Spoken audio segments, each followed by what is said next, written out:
Hello everyone and welcome back to my channel.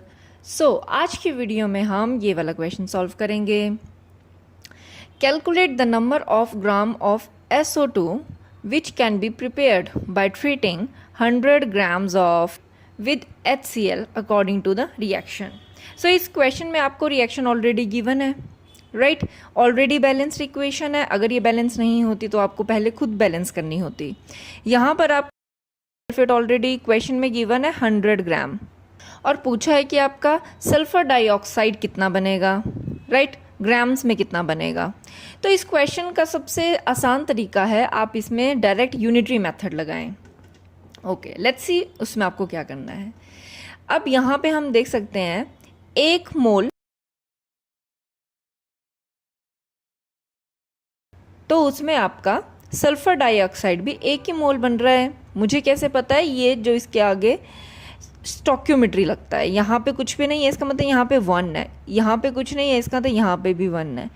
ये मुझे क्या बता रहे हैं कि 1 मोल रिएक्टेंट का 1 मोल ही प्रोडक्ट यहाँ पे फॉर्म कर रहा है, राइट? हमें ये बात ध्यान रखनी है कि 1 मोल का सीधा सीधा मतलब होता है molecular mass, right?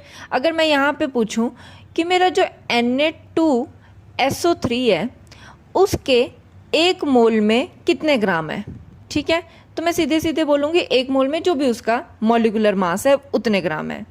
Find out करते हैं सबसे पहले मॉलिक्यूलर मास। यहाँ पर सोडियम का आ जाएगा 23 मॉलिक्यूलर मास। कितनी बार है? 2 बार, तो 2 से इसको मल्टीप्लाई कर देते हैं। प्लस सल्फर का मास कितना होता है?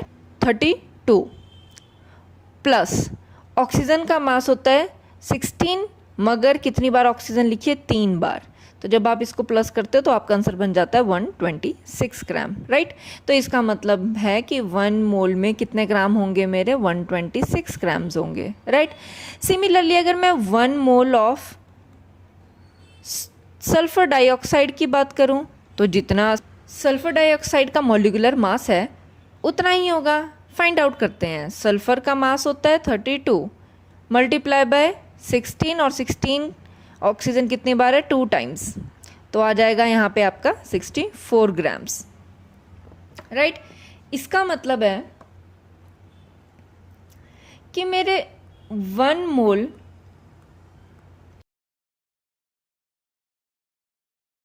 कितना बना रहा है?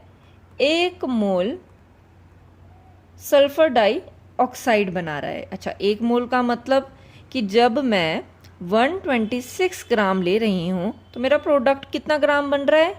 64 ग्राम बन रहा है। 126 ग्राम्स, 126 ग्राम कितना बन रहा है? 64 ग्राम बन रहा है। अच्छा, लेकिन क्वेश्चन में तो मुझे बोला है कि मुझे सिर्फ 100 ग्राम में बताना है। तो देखो 100 ग्राम में निकालने से पहले आपको सबसे पहले 1 ग्राम का पता होना चाहिए कि 1 ग्राम में कितना बनेगा। फाइंड आउट कर लेते हैं। 1 ग्राम का मतलब है 64 डिवाइडेड बाय जो भी आपने इस तरफ लिखा होता है, यहाँ पे क्या है? 126। अच्छा, 100 ग्राम में पूछा है तो क्या हो जाएगा? 64 डिवाइडेड बाय 126 मल्टीप्लाई बाय जो भी पूछा है। कितना पूछा है? 100 ग्राम पूछा है। जब आप इसे डिवाइड करोगे तो आपका आंसर बनेगा 0.507 समथिंग, राइट? और 100 से मल्टीप्लाई करके आपका क्या बन जाएगा? 50.79 ग्राम्स। ओके, यहाँ पे 9 कर लेते हैं, 9 ग्राम। अगर मुझे अभी इसको राउंड ऑफ करना है तो मैं क्या लिख सकती हूँ? 50.8 ग्राम्स। तो यहाँ पर हमारा ऊपर आंसर क्या बन जाएगा? जब मैं 100 ग्राम्स आपका यूज कर रही हूँ तो मेरे यहाँ पे SO3 कितना बन के आ जा रहा है? 50.8 ग्राम्स बन के आ जा रहा है, राइट?